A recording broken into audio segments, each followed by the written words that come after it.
which may cover all the questions. جو سارے سوالات کا تنہا جواب ہو. سب سے پہلا مجرم، سب سے پہلا گناہگار، سب سے پہلا خاطی، سب سے پہلا عدول حکم، سب سے پہلا نافرمان، سب سے پہلا مردود.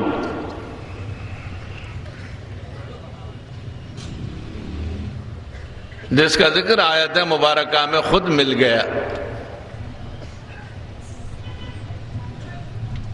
وہ جرم کیا جرم تھا؟ کس الزام کے تحت مقہور ہوا، مغضوب بنا؟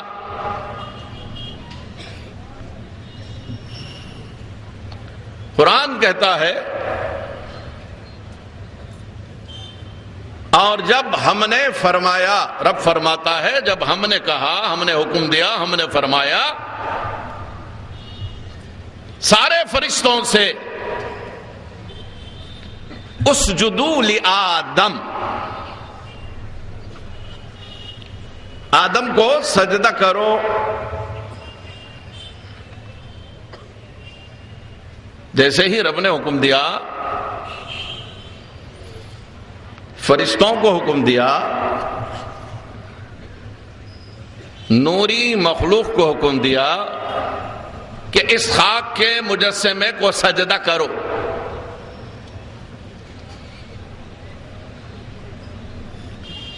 جو مسجود حقیقی ہے، جو معبود حقیقی ہے، وہ اپنی معصوم مخلوق کو حکم دیتا ہے کہ آدم کو سجدہ کرو.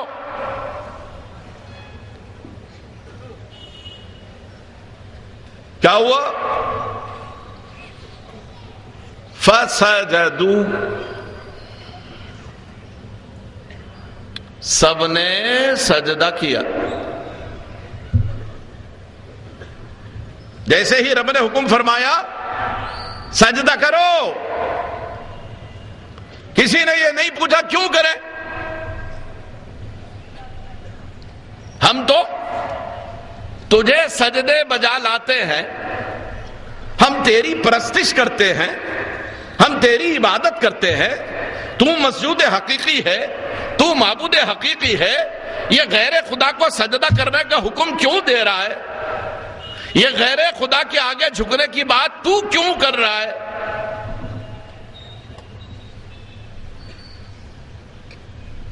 ہم تیرے آگے جھکنا جانتے ہیں،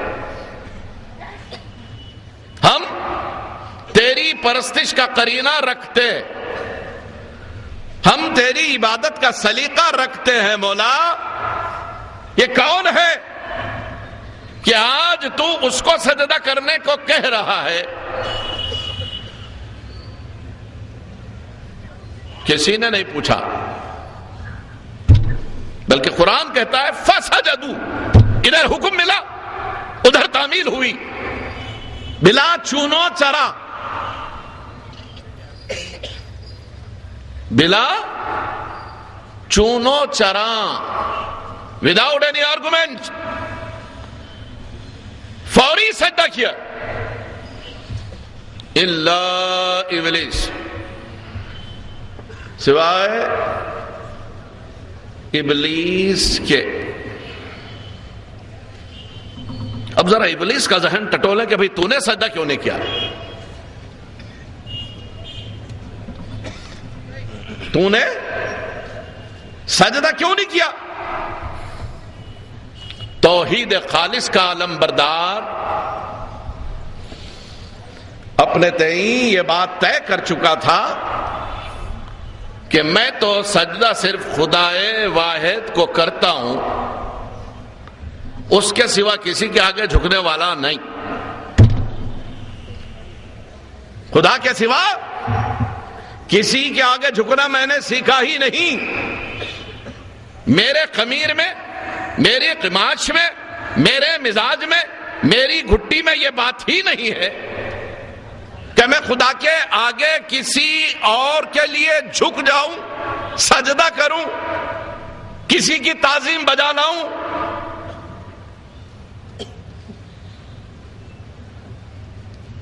تھوڑی دیر کے لیے ایک لمحہ فکر ہے، اب ہونا کیا چاہیے تھا؟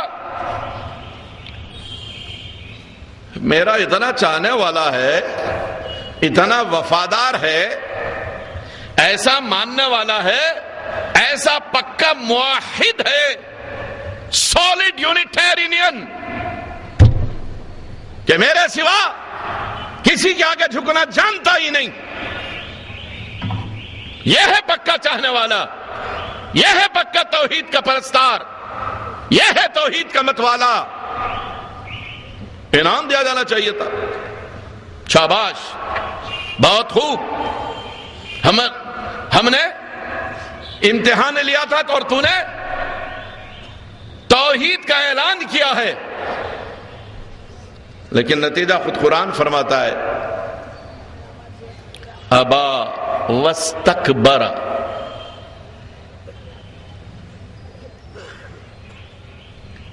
وکان من الکافرین۔ یہ تمام موجودات میں پہلا کفر تھا، کائنات کا پہلا کفر۔ رب فرماتا ہے کہ جب اس نے آدم کے سجدے سے انکار کیا تو کافر ہو گیا۔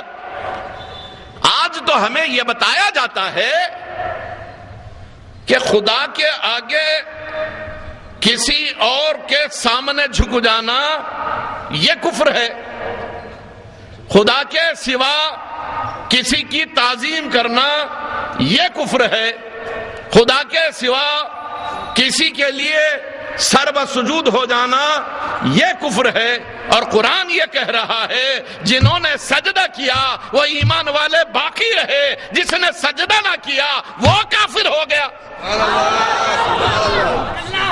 ارے توحید کا پرستار، توحید کا نمبردار، توحید سکھانے والا، اسماء الہی کا درس دینے والا، ہر آسمان پر جس کا الگ الگ نام ہو، ملائکہ کے گروہ در گروہ اس کے پیچھے پیچھے پھرتے تھے، سب کو درس دیا کرتا تھا، لیکن آج قرآن کہتا ہے کہ یہ کافر ہو گیا۔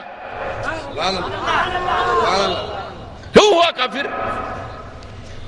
اب تو ایمان پکا ہوا، خدا کے آگے کسی کے لیے جھکنے کو تیار نہیں، خدا کے سوا کسی کے لیے سجدہ ریز ہونے کو تیار نہیں، کسی کے آستانے پر جب ہسائی کرنے کو تیار نہیں، کسی کی چوکھٹ پر پیشانی ماتھا ٹکانے کو تیار نہیں۔ یہ تو پکا موحد ہے، انعام ملنا چاہیے تھا، انعام نہیں ملتا ہے، بلکہ کیا ہوتا ہے، فخرج منہا لعنتی الی یوم الدین، نکل اب جنت سے، اب صبح قیامت تک تجھ پر لعنت برستی رہے گی۔ کائنات کا ہر شخص تجھے ملعون سمجھے گا، مردود سمجھے گا، ناپسندیدہ سمجھے گا، گستاخ سمجھے گا، کافر سمجھے گا، عدول حکم مانے گا، نافرمان مانے گا۔ جا، نکل جا جنت سے۔ ارے ہونا تو یہ چاہیے تھا رہ جا جنت میں، اب تو جنت تیری ہی تیری، تو صرف جنت والے کے سامنے جھکنا جانتا ہے، بجائے اس کے جنتی جو تھا اس کو جنت سے نکال دیا۔